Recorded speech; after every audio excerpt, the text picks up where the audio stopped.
for DJ Rocky's Secret Files.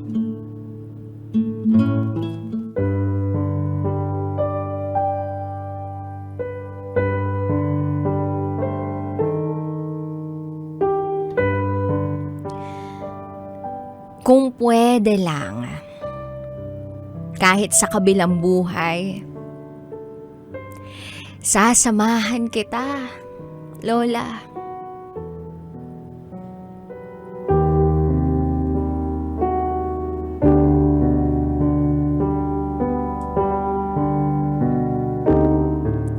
Hi, DJ Rocky. Itago mo ko sa pangalang Jai. Sobrang hilig naming dalawa ng lola ko na makinig ng programa mo. Na kahit pinapaliguan ko si Lola, nakikinig pa rin kami sa'yo. Hindi nga namin makalimutan yung episode mo na ang title, Ang Sama-Sama Mo Lo. Anyway, eto ang aking secret file. Alalang-alala ko pa, grade 2 ako at yung isa kong kapatid 7 months pa lang. Nang dalhin kami ng papa ko sa probinsya nila mama, doon sa bahay nila lola at lolo. Sina lolo't lola, sila yung nag-alaga sa amin.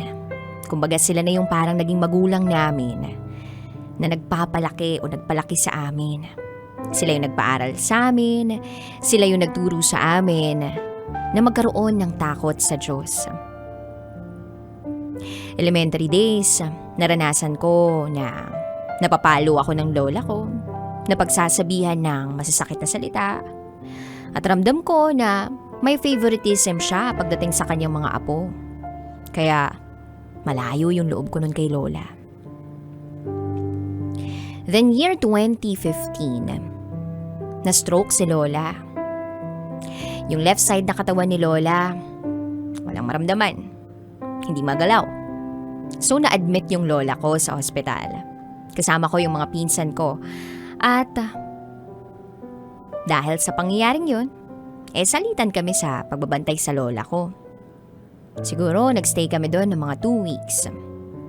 At kahit ganun ang nangyari, nagpapasalamat pa rin ako sa Diyos na may dalawa akong tita na nasa USA. Sila yung ginawang instrumento ni Lord para ma-provide yung mga pangangailangan namin. Lalo na yung gamot para sa lolo't lola ko. At saka yung pang-araw-araw naming kain. Nagme-maintenance na rin kasi ng gamot si lola at saka si lolo. So paglabas namin ng ospital, grade 9 na ako noon, 14-year-old ako nung na-stroke ang lola ko, nag-decide akong tumigil sa pag-aaral. Dahil gusto ko na alagaan siya. Kahit hindi kami close that time, gusto ko lang iparamdam sa kanya na mahal ko siya. Na kahit ako yung palagi niyang napapalo at napapagalitan, gusto kong maramdaman niya na hindi siya nag-iisa. So yun, tumigil ako sa pag-aaral ko. At sa araw-araw na magkasama kami ng lola ko sa bahay, naging close kami. Tabi matulog, laging nagkukwentuhan, laging nanunood ng TV. Ako yung naging kamay at paa ni lola. Sinasamahan ko silang dalawa ni lolo sa bawat check-up nila. Ako rin ang nagmo-monitor sa gamot na iinumin nila. Then year 2016, may ALS o tinatawag na Alternative Learning System sa barangay namin para sa mga out-of-school youth. Sinubukan ko mag-enroll. Nakiusap ako sa teacher na kung pwede, sa bahay na lang akong mag-review para kahit papano, mabantayan ko pa rin sila lola. And thank God kasi pumayag naman si ma'am. Magpapasa na lang ako ng mga activities. Then, exam day, kabado ako. Sa lugar namin, 20 kami nag-exam. Isa lang daw yung pumasa. Puro prayers lang ang ginawa ko noon. Sabi ko sana, Lord, ako na yung isa na yun. At hindi nga ako nabigo. Thank you, Lord. Kasi ako nga yung nag-iisang passer sa barangay namin. Then year 2017, pinag-aral ako ng dalawa kong tita na nasa abroad. Kumuha ako ng kursong nursing. Medyo mahirap lang mag-aral kasi ako lang naman yung naiiwan sa bahay namin. Tapos, yung kapatid ko nag-aaral din ng elementary. So, ang ginagawa ko bago pumasok, magluluto muna ako para sa almusal at tanghalian ni na lolo't lola. Kasi gabi na ako uuwi. Pero minsan, may mga pinsan naman ako at tito naman ako na pumupunta sa bahay para samahan sila lolo't lola, lalo na pag may OJT kami sa ospital. Minsan yung duty namin, 7 p.m. to 3 a.m., 3 a.m. to 11 a.m. Minsan, straight duty. Kaya yung pinsan ko at kapatid ko muna yung nag-aalaga sa lolo't lola ko. And sa mga araw na pagod ako pag uwi ko, ang lambing-lambing ni lola. Yung tipong ang dami niyang tanong. Kumusta araw mo, apo? Nakakain ka na ba? Nakatulog ka ba sa duty? Ganun pag uwi ko, tapos may pasalubong ako sa kanya. Biskwit, prutas, ulam at kung ano-ano pa. Iba yung pakiramdam ko na saya pag umuwi ako sa amin. Kaya nga, nung minsan sabi ko kay lola, pwede po bang mamaya na lang ako maglinis ng bahay at maglalaba? Kasi pagod na po ako. Gusto ko po sanang matulog uli saglit. Tapos sabi niya, hayaan mo muna ang mga kalat dyan, magpahinga ka muna. Ganon ka-understanding na si lola. At sa tuwing papasok ako, papaliguan ko muna si lola. Tapos papakainin, papainumin ng gamot. Naalala ko pa nga, pag-aalis ako, hahalikan ko muna sa pisngi si lola at yayakapin. Tapos sasabihin sa akin ni lola, uwi ka agad, bilisan mo lang ha. Ganon yung buhay namin. Then year 2020, fourth year college nursing student pa rin. Take advantage na yung online class dahil sa COVID-19. Bahay lang ako. Nakakasama ko palagi si lolo't lola. Hindi na ako aalis ng bahay. Pag may mga return demo kami na kailangang ipasa sa school, video lang. Tapos kunwari, si lolo yung pasyente ko. Bawat return demo, pag nag-memorize ako, si lola yung tagatingin sa libro if tama ba yung sinasabi ko. April 14, magbe-birthday na ang lola ko. Ang dami niyang gustong pagkain. Gusto ko ng carrot cake. Sabi niya, favorite niya yun eh. Lahat ng gusto niya, pinaghandaan yun ng dalawa kong tita na nasa abroad. Lagi kasing nasanay si lola na sa bawat birthday nila ni lolo, bongga at may surprise. So, dumating na nga ang April 14, 2021. 71th birthday ni lola. Ang saya-saya ni lola. Kompleto kami sa bahay. Yung mga anak at apo niya, sama-sama kaming kumain. Masaya lang kami. Sinurprise din ng tita namin si lola na pag-open ng payong, may pera na nakabitay. Sobrang saya ni lola nung araw na yon. Kaya lang 2 weeks after ng birthday niya, lagi na lang siyang nakahiga. Ang gusto niya, nagpapahilot palagi. So para bang nagkasakit siya. Pina-check up namin si lola. Akala namin, simple lang. Magiging okay na. Then May 1, 2021, alas 8 ng gabi, napansin ng tito ko na ang laki ng tiyan ni lola. Sabi ng tito ko, "Ma, dalhin ka namin sa ospital ngayong gabi ha."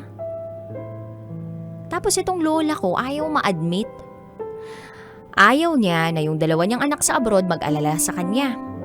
Pero na-convince namin si lola na magpadala na siya sa ospital. So lahat kaming mga apo at mga anak nila lola nagtipon-tipon sa bahay. Nagdasal kami para kay lola bago kami pumunta sa ospital. Bumiyahe para ma-admit si lola.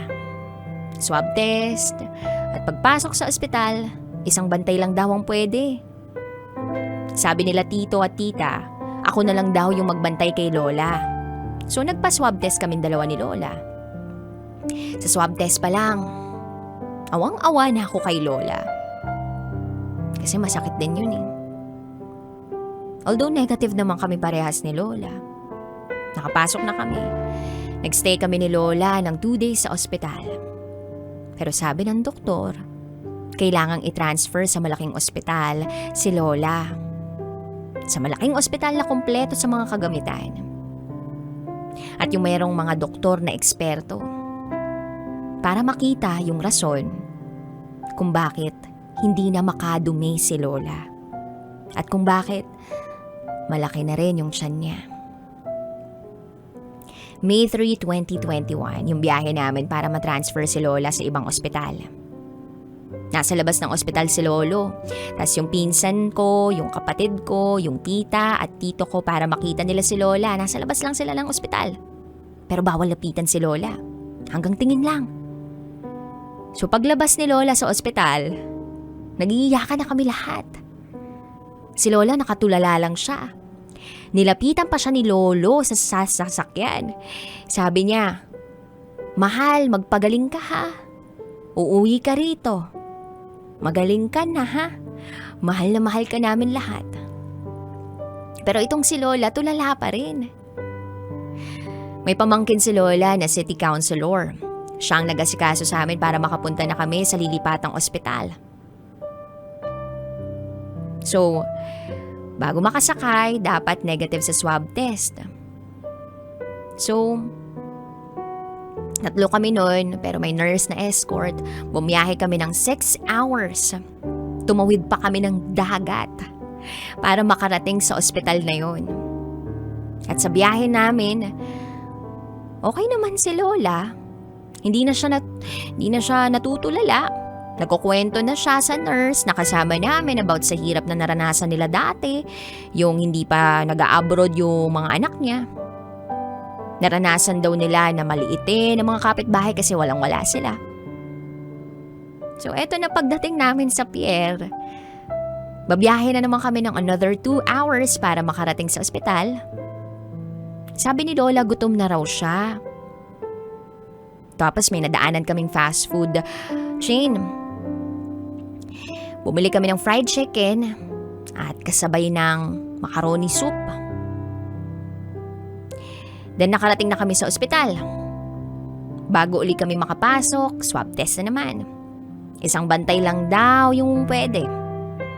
So yung pinsan ko nagstay siya sa sasakyan. Ay, awang-awa ko kay Lola kasi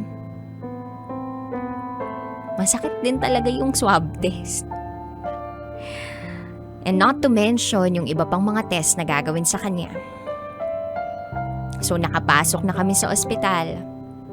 Ultrasound, x-ray, yun yung mga ginawa agad kay Lola. Pagkatapos nun, may room na kami. 3:05. Alas 9 ng gabi, nag-rounds ang doktor. Sabi ng doktor, "Ano ka ni Lola?" Sabi ko, "Apo niya po ako." Then sabi ni Doc, "Ganito gawin mo ha. Tawagan mo yung mga anak ni nanay at yung mga iba nyo pang kamag-anak. Need kasi na maoperahan si nanay. Pero yun ay kung papayag si nanay." Tinawagan ko lahat yung sinabi ng doktor. Kinausap din si Doc. Si Lola, kailangang maoperahan. So sabi ng doktor, "La, meron po kayong intestinal obstruction. Nakita sa results ng ultrasound na may bara sa intestine. Kaya malaki ang tiyan po ninyo at hindi kayo makadumi." Pagkarinig nun ni Lola, hindi siya pumayag. Sabi niya, "Matanda na ako.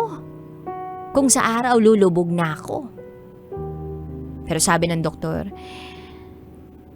"Kung hindi po kayo magpapa-opera, may ilalagay muna po ako na NGT para may tube na merong susuporta sa inyo.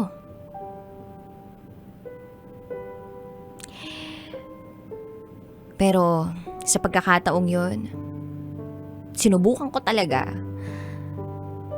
lahat ng pwede kong gawin para makumbinsi si Lola. So, itong mga kamag-anak ko, kinausap nila si Lola para ikumbinsi na magpa-opera. Pumayag naman na maoperahan. Pero ang sabi niya, gusto niyang makita yung mga anak niya na uuwi galing abroad. Kung yun ba naman ang kapalit, bakit hindi, diba? Nung nasa room lang kami ni Lola, gusto niya na lagi ko siyang kantahan ng mga Christian songs. Then one time bumaba ako ng room para magbayad ng bills. Then pagbalik ko ng room, sabi ni Lola, magkano bill natin? Sabi ko, 1,000 lang po, La. Hindi ko sinabi yung totoo kasi baka mag-alala si Lola pag sinabi ko yung totoong amount. Sabi pa sa akin ni Lola, magayang mata mo, nakikita kita. Umiiyak ka siguro sa banyo. Sabi ko, ay napuwing lang ako, Lola. Well, sa totoo niyan, umiyak talaga ako. Ayoko kasing umiiyak na nakikita ako ni Lola. So kapag iiyak ako, yung palihim lang, yung patago lang. So, May 4, 2021, bago operahan, ang daming ginawang lab tests kay Lola just to make sure na kaya ng katawan ni Lola ang operation. Pero ang sabi ng doktor, 50-50. Kung maging successful ang operation, may sakit kasi sa puso si nanay. Stroke din ang left side ng katawan. 71-year-old, high blood, may diabetes. So, 50-50 talaga. Bago ang operation, tawagan niyo muna ang mga anak ni nanay at iba pang mga kamag-anak para makausap ni nanay. So, yun yung ginawa ko. Tinawagan ko ang mga kaanak ni Lola. Pero hindi namin sinabi kay Lolo na ooperahan si Lola kasi ayaw naming mag-alala si Lolo. Sabi ni Lola sa doktora, Dok, hindi naman ako pababayaan ni Lord. Hindi niya ako iiwan. Alam mo, Dok, mahalaga na may relasyon tayo sa Diyos. Pagkarinig ko noon, na-amaze ako kay Lola. Kasi kahit ooperahan na, pinapalakas pa rin siya ni Lord. So 2 p.m, sabi ng doktor, mag-sign daw ako dun sa waiver. Pagtapos, sabi ng nurse, i-prepare ko daw si Lola. Lalagyan daw ng catheter. So bago pumasok sa operating room, nagpray muna kaming dalawa ni Lola. Everything will be okay. 5 p.m, pinasok si Lola sa operating room. Nasa waiting area ko. Sabi ng doktor, nagsimula ng operasyon. At habang inooperahan si Lola, nagdasal ako ng nagdasal. And then yung isang doktor kasi, nag-promise sa akin, papapasukin ako sa operating room kahit bawal. So after 20 minutes, bumating yung doktor. Sabi niya pumasok na raw ako para makita ko si Lola. Ang daming doktor at nurses na nakapakaikot kay Lola. Nakita ko si Lola na nakahiga, walang malay. Nakita ko rin yung intestine na nakalabas. May isang doktor doon na nag-e-explain sa akin about anesthesia na ibinigay kay Lola. Hindi ko maintindihan yung sinasabi ni Doc. Basta naiiyak lang ako noon, naaawa ko kay Lola. And during the operation, sabi ng isang doktor, yung reason kung bakit malaki yung tiyan, kung bakit masakit yung tiyan, kasi meron palang colon cancer stage 4 si Lola. Sabi pa nga ng doktor, alam niyo po bang may cancer si nanay? Then sabi ko, ngayon ko lang po nalaman. Then sabi niya, may isang intestine na pumutok sa loob ng tiyan Nagkalat na yung dumi, ihi sa loob ng tiyan, and pwedeng ma-poison si Lola. At buti na lang daw na agapan at nagpa-opera si Lola. So pagkatapos nun, lumabas na rin ako. Alas 7 ng gabi, natapos yung operation, bali 2 hours si Lola na nasa operation room. Paglabas ng operating room, sabi ng anesthesiologist, gising na ang lola mo, pero tulala dahil sa anesthesia. Napa-thank you Lord ako noon kasi successful ang operation. Ang bait-bait ni Lord, dininig ni Lord yung mga prayers namin. So inilipat siya ng ICU for monitoring. Bawal ako pumasok ng ICU. Nagtatanong lang ako sa mga nurse at doktor kung kumusta na si Lola. Sabi nila stable naman daw yung vital signs. Nagsasalita naman, kaso hindi raw nila maintindihan. Pero masaya na akong malaman yun na okay si Lola. And hopefully makarecover si Lola. Sabi ng nurse, bumili na muna raw ako ng supplies na gagamitin ni Lola sa ICU like diapers, wipes at kung ano-ano pa. Sumisilip-silip lang ako sa pintuan. Although naaawa ako kay Lola dahil ang daming nakalagay na aparato, pero naniniwala ako na malalagpasan namin yun. May 7, 2021, alas 2 ng hapon. Unang cardiac arrest kay Lola na nandun sa ospital. Na-revive naman si Lola. Sabi ko sa nurse, pwede pong makapasok? Gustong-gusto ko na po kasing makausap si Lola ko. Pero pinapasok ako sa ICU. Nakausap ko na si Lola noon. Sabi ko, La, mahal na mahal ka namin, magpapagaling ka. Makakauwi na tayo. Oo lang ng oo si Lola sa akin. Tapos, nakikita ko tumutulo yung mga luha niya sa mga mata niya. Tapos pinalabas uli ako. Then sabi ng doktor, kailangan ko raw mag-sign uli para sa intubation ni Lola. Alas 7 ng gabi, second cardiac arrest na naman ni Lola. Tinawagan ko na yung mga anak ni Lola. Kinausap pa nila yung mga nurse na please gawin nyo lahat para sa mama namin. Pero ang sabi ng doktor, prayers at himala na lang ng Diyos yung pwede nating asahan. Nasa pinto lang ako ng ICU. Nagmamakaawa ako sa mga nurse at doktor na gawin lahat para sa lola ko. Nakikita ko, nire-revive nila si Lola. Nakikita kong hirap na hirap si Lola. Sabi ko nga, La, please lang, laban ka kasi di ko kayang mawala ka. Then 8:48 p.m. Cause of death, heart attack. Sabi ng doktor, ginawa na namin lahat. 30 minutes na naming nire-revive si nanay pero wala na talaga. Nag-inject na rin kami ng 10 epinephrine pero wala na talaga. Pagkarinig ko nun, para ako nabingi. Tas nakita ko si Lola. Wala nang buhay. Pero nakasmile. Ang ganda pa rin ni Lola. Kinis ko siya, niyakap ko siya. Humihiling na sana mabuhay pa siya. Na sana bumalik pa siya sa amin. Pero wala. Iyak lang ako ng iyak. Hanggang sa may isang babae doon. Hindi kami magkakilala pero niyakap niya ako. Ang sakit. Sobrang hirap.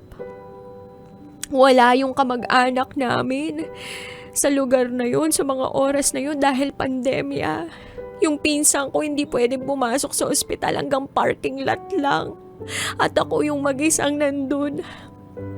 Naka-witness ng lahat ng paghihirap ng lola ko. Nag-usap-usap sila tita kung paano sasabihin kay lolo yung nangyari. Sabi ni lolo, gusto niyang makita si lola. Video call. Tapos ayun, nakita niya si lola. Wala nang buhay. Naawa ko kay lolo kasi mahal na mahal niya si lola eh. Kaya nga sabi ko kay lola, La, Ang daya mo naman. Iniwan mo yung lalaking pinakamamahal mo. Pero promise la, aalagaan namin si Lolo ng maayos.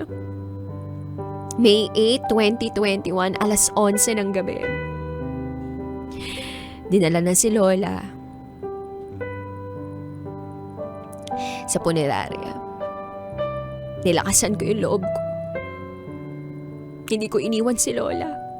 Nakita ko yung proseso, kung paano nila ginagawa yung pag-embalm.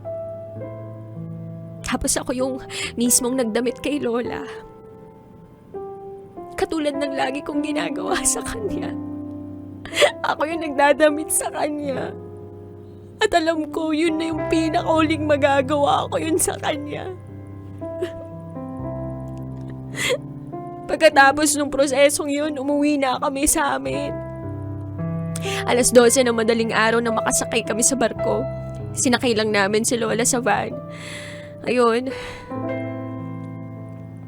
Nakahiga na sa casket, nilagyan lang muna namin ng kumot.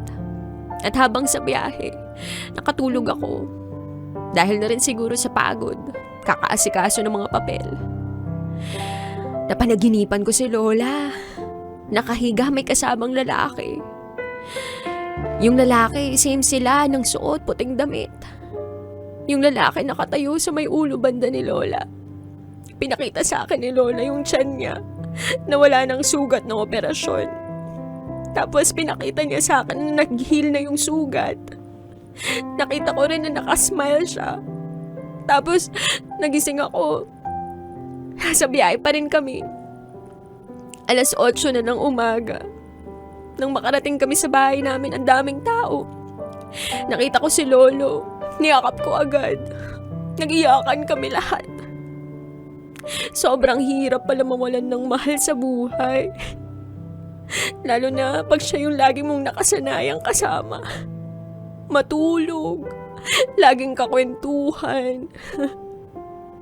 Tapos naaalala ko lahat ng pinagsamaan namin ni Lola. Hindi ko makakalimutan yung bago kami matulog ni Lola. Nagkukwentuhan kami. Nag-share ako kay Lola tungkol sa lalaking gusto ko. At hindi ko makakalimutan yung advice niya sa akin tungkol sa pag-ibig. Lagi ko ring sinasabi kay Lola na thankful ako na ikaw yung naging lola ko, na mahal kita. At wala na yung lola ko na mahal ako. Ang daya mo lang talaga la. Kasi nag-usap pa tayo na sasamahan mo ko sa graduation ko, diba? Pero hindi na natupad yun. Wala na yung inspirasyon ko. Pero promise ko sa'yo la, tutuparin ko pa rin yung pangarap nating dalawa na makapag-abroad ako soon. Kung pwede lang kita samahan kahit sa kabilang buhay, Lola. Kaso hindi pwede. Pero alam ko magkikita pa rin tayo sa tamang panahon. Kahit matagal na yun nangyari, hindi pa rin mawala-wala yung sakit sa puso ko. 10 months ka na naming hindi kasama, la. Ang daming nagbago nang mawala ka. Ang lungkot na rin sa bahay. Kasi si Lolo at yung kapatid ko tsaka ako lang yung nasa bahay. Pero sana okay ka na dyan, la. Sa mga nakikinig dyan, habang kasama nyo pa yung mga lolo't lola ninyo, mama at papa ninyo, iparamdam nyo sa kanila yung pagmamahal nyo para sa kanila. Cherish every moment na kasama nyo sila. Because you'll never know kung hanggang kailan nyo na lang sila makakasama. Thank you, DJ Rocky, sa pagbabasa ng kwento namin ni Lola. Hanggang dito na lang po. Muli, ako si Jai. At ito, ang aking secret file.